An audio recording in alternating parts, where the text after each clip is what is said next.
नमस्कार साथियों, इस वीडियो में हम बीएड फोर्थ सेमेस्टर के फर्स्ट पेपर जो 2025 में आए हुए क्वेश्चन हैं उसका क्वेश्चन नंबर 51 से लेकर 100 तक एनालिसिस करेंगे। तो स्टार्ट करते हैं वीडियो। क्वेश्चन नंबर 51 है, पूना में पूना संस्कृत कॉलेज की स्थापना किसने की? एल्फिंस्टन, विद्यासागर, पेशवा, बेलेजली। तो पूना में पूना संस्कृत कॉलेज की स्थापना एल्फिंस्टन ने की थी। अगला प्रश्न है, लॉर्ड विलियम बेंटिक ने जन शिक्षा समिति का अध्यक्ष किसे बनाया? Macaulay, Adams, Woods, Marshall. तो लॉर्ड विलियम बेंटिक ने जन शिक्षा समिति का अध्यक्ष मैकाले को बनाया था। ऑप्शन नंबर ए राइट होगा। अगला प्रश्न है, किसने कहा एक अच्छे यूरोपीय पुस्तकालय की एक अलमारी की पुस्तकें भारत और अरब के संपूर्ण साहित्य के बराबर है? इसको मैकाले ने कहा था। भारतीय शिक्षा और साहित्य का मजाक उड़ाते हुए ऐसी बात बोली थी। अगला प्रश्न है, निम्नलिखित कथनों पर विचार कीजिए। मैकाले मिनट सबके लिए शिक्षा की अवधारणा पर आधारित था। वुड्स का घोषणा पत्र कुछ लोगों के लिए शिक्षा का पक्षधर है। तो ये दोनों कथन गलत हैं, इसलिए इसका उत्तर क्या हो जाएगा? न तो एक न ही दो। Option number D is right. अगला प्रश्न है, वुड के घोषणा पत्र के प्रतिफल के संदर्भ में निम्नलिखित कथनों पर विचार कीजिए।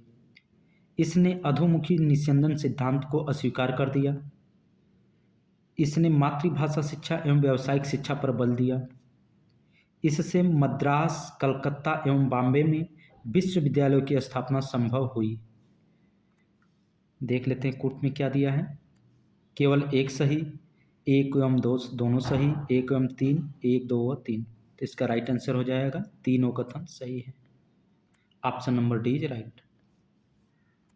अगला प्रश्न है, ऑकलैंड ने अपनी शिक्षा नीति कब घोषित की? 1834, 1835, 1837, 1839। तो ऑकलैंड ने अपनी शिक्षा नीति 1839 में घोषित की। Option number D is right. कब घोषित की थी? 24 नवंबर 1839। अगला प्रश्न है, विलियम बेंटिक ने अपनी शिक्षा नीति की घोषणा कब की थी? तो विलियम बेंटिक ने 1835 में। Option number B is right. 7 मार्च 1835 को। 7 मार्च 1835। अगला प्रश्न है, प्राच्य पाश्चात्य विवाद का संबंध किस आज्ञा पत्र से है? Charter act 1833, charter act 1853, charter act 1813, प्रयुक्त में से कोई नहीं। तो प्राच्य पाश्चात्य विवाद का संबंध चार्टर एक्ट 1813 से है। Option number C is right answer. अगला प्रश्न है, भारतीय पुनर्जागरण के अग्रदूत कौन माने जाते हैं? ईश्वर चंद्र विद्यासागर, राजा राम मोहन राय, ज्योतिबा फुले, जय नारायण घोषाल। तो भारतीय पुनर्जागरण के अग्रदूत राजा राम मोहन राय जी माने जाते हैं। Option number B is right.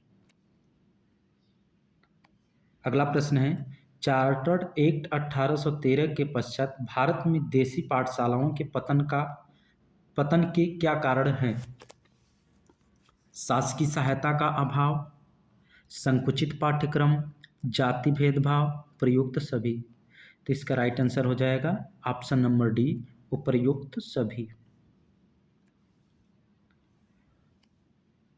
अगला प्रश्न है, 19वीं शताब्दी के प्रारंभ में भारत में साक्षरता प्रतिशत कितना था? 7%, लगभग 9%, लगभग 6%, लगभग 10%। तो 19वीं शताब्दी के प्रारंभ में भारत में साक्षरता प्रतिशत लगभग 6% था। कितना? 6%। अगला प्रश्न है, किस गवर्नर जनरल के कार्यकाल में एडम्स रिपोर्ट प्रस्तुत की गई? लॉर्ड ऑकलैंड के समय। किसके? लॉर्ड ऑकलैंड के समय एडम्स रिपोर्ट प्रस्तुत की गई।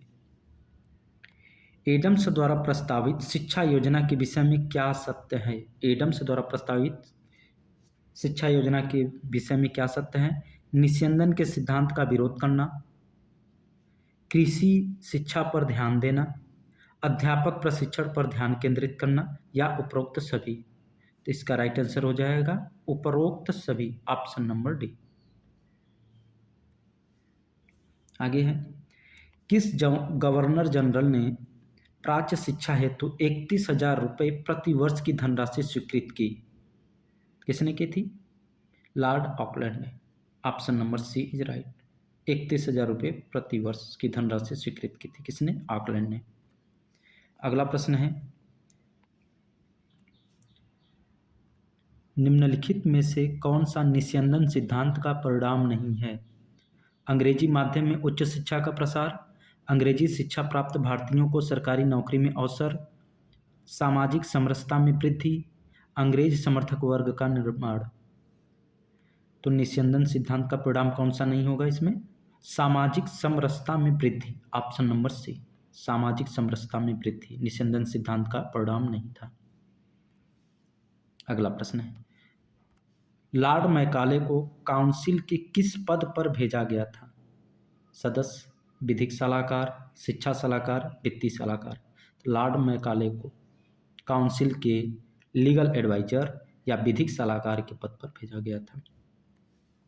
अगला प्रश्न है, कोई भी विषय हमारा ध्यान इतना आकर्षित नहीं करता जितना शिक्षा, यह हमारा पवित्र कर्तव्य है। यह कथन किस नीति प्रपत्र का है?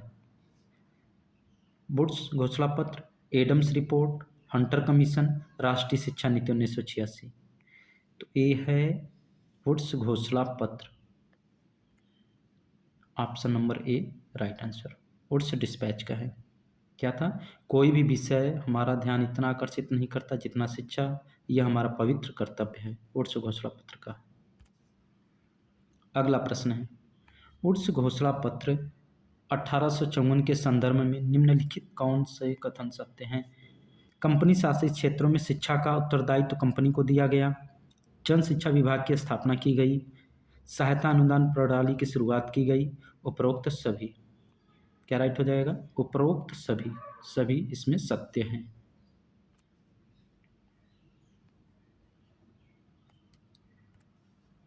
किसे भारतीय शिक्षा का मैग्ना कार्टा कहा जाता है? भारतीय शिक्षा का मैग्ना कार्टा वुड्स डिस्पैच को बोला जाता है। Option number A right answer होगा। बढ़ते हैं अगले प्रश्न पर। भारत में सर्वप्रथम जन शिक्षा विभागों की स्थापना कहाँ की गई? कंपनी मुख्यालयों पर, केंद्र शासित प्रांतों के मुख्यालयों पर, कंपनी शासित जिलों में, पूरे देश में। तो भारत में सर्वप्रथम जन शिक्षा विभाग की स्थापना कंपनी शासित प्रांतों के मुख्यालयों पर की गई। Option number B is right answer. बढ़ते हैं अगले प्रश्न पर। किस गवर्नर जनरल के समय हंटर कमीशन की नियुक्ति की गई? तो लॉर्ड रिपन के समय हंटर कमीशन की नियुक्ति की गई थी। हंटर कमीशन 1882 का क्या कार्य क्षेत्र था? वुड्स घोषणा पत्र की समीक्षा करना, मिशनरी स्कूलों की भूमिका की समीक्षा करना, शिक्षा में राजकीय विद्यालयों की भूमिका का पता लगाना, उपरोक्त सभी। तो इसका राइट आंसर हो जाएगा उपर्युक्त सभी। Option number D is right. अगला प्रश्न है, हंटर कमीशन द्वारा किस वर्ग की शिक्षा हेतु सुझाव दिए गए? हंटर कमीशन द्वारा किस वर्ग की शिक्षा हेतु सुझाव दिए गए? स्त्री शिक्षा, मुस्लिम शिक्षा, पिछड़ी एवं निम्न जाति के बच्चों की शिक्षा, उपरोक्त सभी। तो क्या हो जाएगा इसका राइट आंसर? उपर्युक्त सभी। Option number D is right, जिसमें हंटर कमीशन में सभी के लिए शिक्षा की बात की गई थी। अगला प्रश्न हमारा है, प्राथमिक शिक्षा को स्थानीय निकायों को सौंपने का सुझाव किसने दिया? विलियम बेंटिंग ने, ऑकलैंड, वुड्स डिस्पैच, भारतीय शिक्षा आयोग 1882। तो प्राथमिक शिक्षा को स्थानीय निकायों को सौंपने का सुझाव भारतीय शिक्षा आयोग, भारतीय शिक्षा आयोग 1882।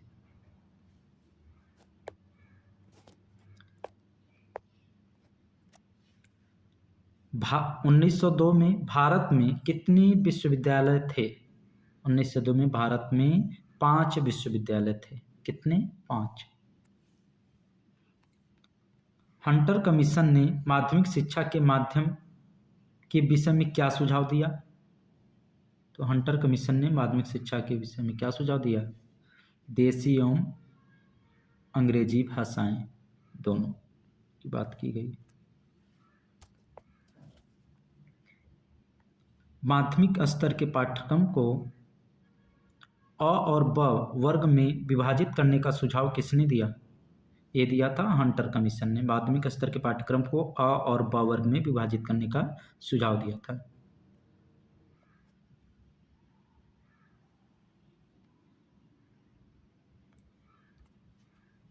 भारतीय विश्वविद्यालय आयोग 1902 के अध्यक्ष कौन थे? भारतीय विश्वविद्यालय आयोग 1902 के अध्यक्ष रैले थे। Option number A right answer. Raleigh commission के दो भारतीय सदस्य कौन थे? रैले कमीशन के दो भारतीय सदस्य डॉक्टर गुरुदास बनर्जी एवं सैयद हसन थे। इसमें भी ऑप्शन ए राइट आंसर होगा। अगला प्रश्न है, भारतीय विश्वविद्यालय आयोग 1902 के संदर्भ में क्या गलत है? विश्वविद्यालय का अधिकारिता क्षेत्र निश्चित नहीं होना चाहिए, कॉलेजों की मान्यता के नियम सख्त होने चाहिए, कॉलेज के अध्यापकों की नियुक्ति में विश्वविद्यालय का दखल होना चाहिए, या उपर्युक्त सभी। इसमें क्या गलत होगा? ऑप्शन नंबर ए, विश्वविद्यालय की अधिकारिता क्षेत्र निश्चित नहीं होना चाहिए।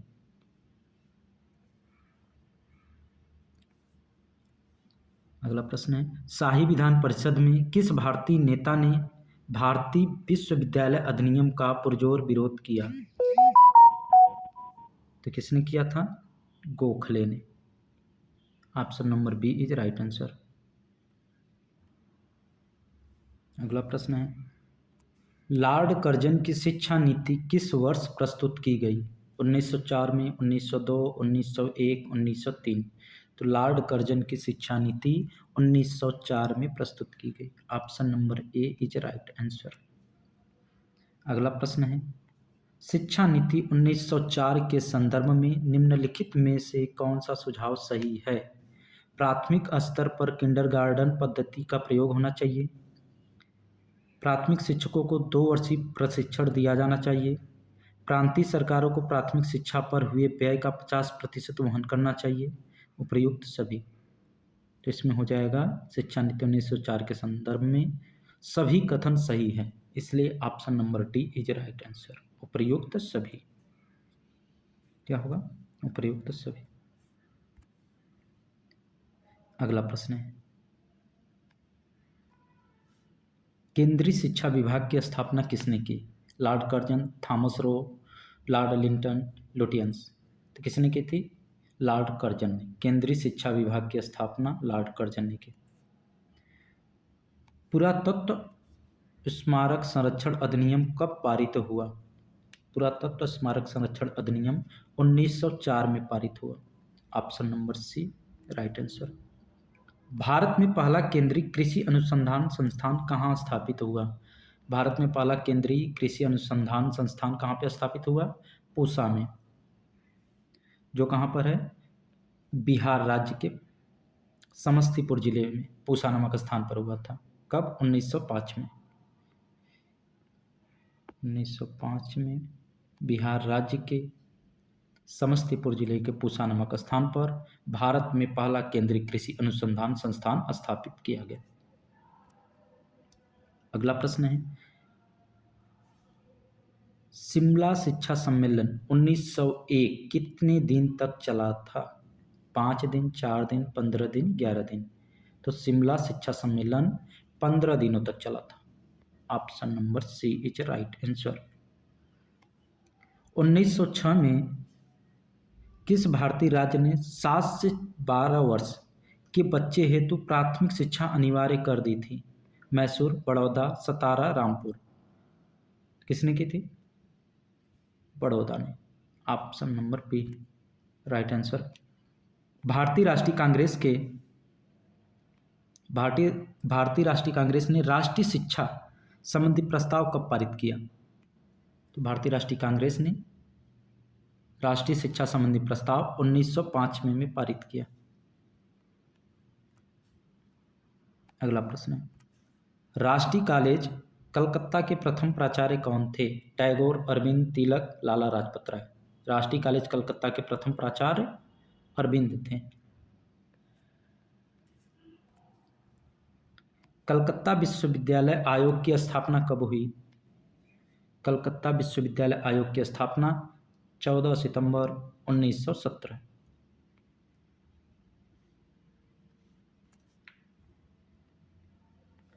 1916 में बंगाल के शिक्षा संचालक कौन थे? सर आशुतोष मुखर्जी 1916 में बंगाल के शिक्षा संचालक थे। अगला प्रश्न है, कलकत्ता विश्वविद्यालय आयोग के सुझावों के संदर्भ में क्या सत्य है? विश्वविद्यालयों को प्रत्येक क्षेत्र में स्वायत्तता दी जानी चाहिए। माध्यमिक शिक्षा की जिम्मेदारी भी विश्वविद्यालयों को दी जानी चाहिए। विश्वविद्यालय प्रशासन संबंधी नियम सख्त बनाए जाने चाहिए। विश्वविद्यालय के कुलपतियों का पद बिना वेतन के होना चाहिए। इसमें कौन सा कथन सत्य है? इसमें ऑप्शन नंबर ए राइट होगा। विश्वविद्यालयों को प्रत्येक क्षेत्र में स्वायत्तता दी जानी चाहिए, कलकत्ता विश्वविद्यालय आयोग के सुझाव है।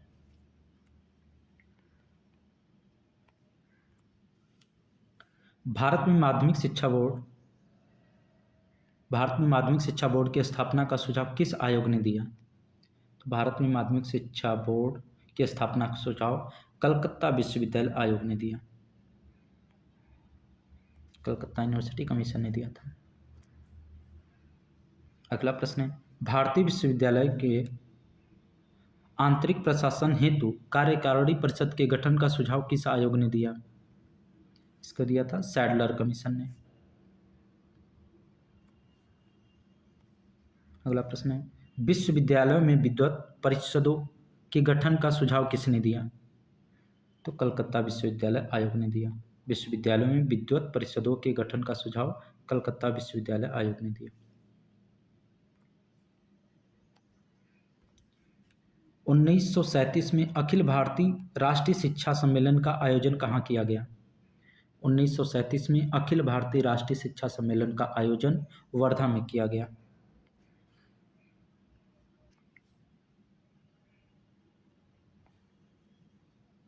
अगला प्रश्न है, अखिल भारतीय राष्ट्रीय शिक्षा सम्मेलन का सभापति कौन था? वो थे महात्मा गांधी। अखिल भारतीय राष्ट्रीय शिक्षा सम्मेलन का सभापति महात्मा गांधी जी थे। वर्धा शिक्षा सम्मेलन के प्रस्तावों के संदर्भ में क्या गलत है? वर्धा शिक्षा सम्मेलन के प्रस्ताव के संदर्भ में क्या गलत है? 7 से 14 वर्ष की आयु के बच्चे हेतु निःशुल्क एवं अनिवार्य शिक्षा मातृभाषा एवं अंग्रेजी भाषा दोनों के माध्यम में दी जा सकती है। शिक्षा हस्त कौशल के साथ दी जाए।